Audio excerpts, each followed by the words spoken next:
Hi friends, welcome back to our channel అండి. ఈరోజు వచ్చేసి నేను గోధుమ రవ్వతో దోశలు చేస్తున్నాను. అవి మీతో షేర్ చేసుకోవాలనుకుంటున్నా అండి.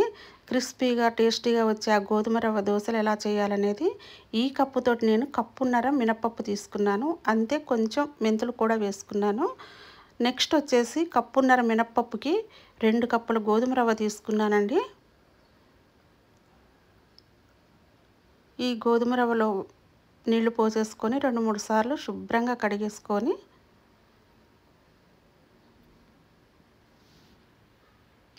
ఇలా కడిగేసుకోవాలి. అంతే. ఇప్పుడు ఇందులో నీళ్లు పోసేసుకొని ఒక 6 అవర్స్ 6 గంటల పాటు నానబెట్టుకోవాలండి. అంతే. మినపప్పు కూడా కడిగేసుకుందాము. ఈ రెండింటిని విడివిడిగా నానబెట్టేసుకొని చక్కగా కడిగి శుభ్రంగా ఒక 6 గంటలు నానబెట్టుకుంటే సరిపోతుంది. కొత్తగా ఎవరైనా చూసేవాళ్ళు నా ఛానల్ని తప్పకుండా సబ్స్క్రైబ్ చేయండి, షేర్ చేయండి, లైక్ చేయండి. ఓకేనా అండి?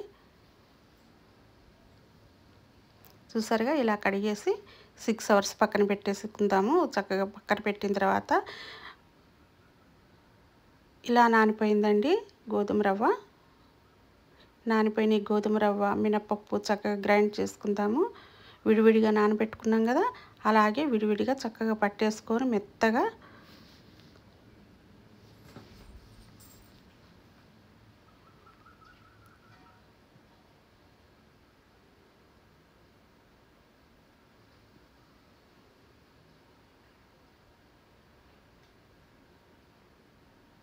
ఇలా మెత్తగా పట్టేసుకోవాలండి.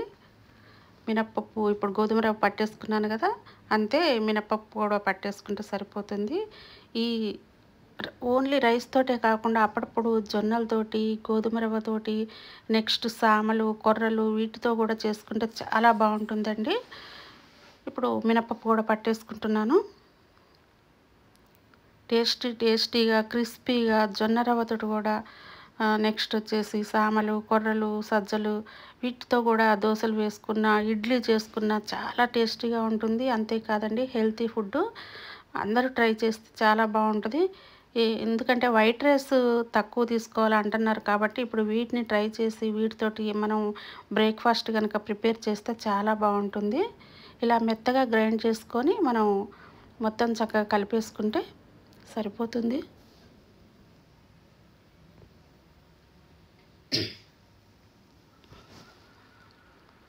ఇలా మొత్తం కలిపేసుకోవాలండి.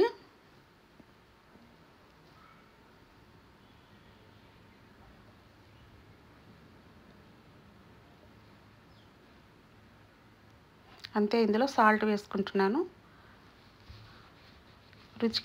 రుచికి సరిపడా సాల్ట్ కూడా వేసుకొని చక్కగా మొత్తం కలిపేసుకోవాలి. ఇలా కలిపేసుకొని ఒక నైట్ పక్కన పెట్టేసుకుంటే సరిపోతుంది.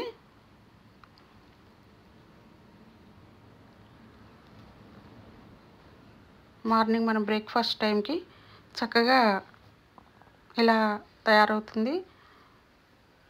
దోశలు వేస్తే చాలా క్రిస్పీగా వస్తాయండి, చాలా బాగుంటుంది. చూసారుగా ఎలా పొంగిపోయి చక్కగా బాగుందో పిండి.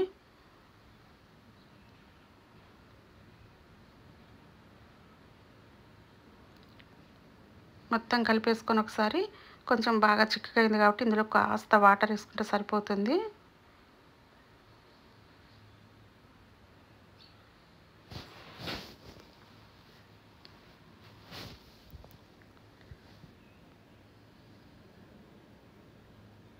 ఇలా కలిపేసుకోవాలండి. గంట జారుగా ఉంటే సరిపోతుంది.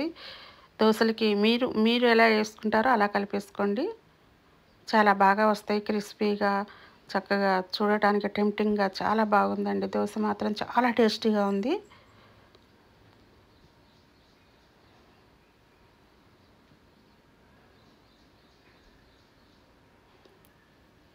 ఆయిల్ కూడా ఎక్కువ వేయకుండా అక్కడక్కడ ఒక 3-4 డ్రాప్స్ వేసుకుంటే సరిపోతుంది.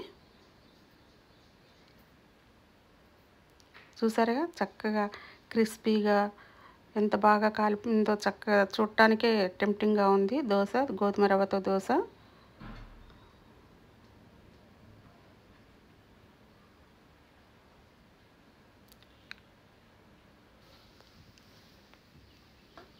చాలా బాగా వచ్చిందండి. చూసారు కదా! ఆనియన్ చట్నీ, పల్లీల చట్నీ ఏదైనా సరే ఓకే. దేనితో అయినా మీరు తినొచ్చు దీన్ని. మీకు నచ్చితే లైక్ చేయండి, షేర్ చేయండి, సబ్స్క్రైబ్ చేయండి. Thank you for watching.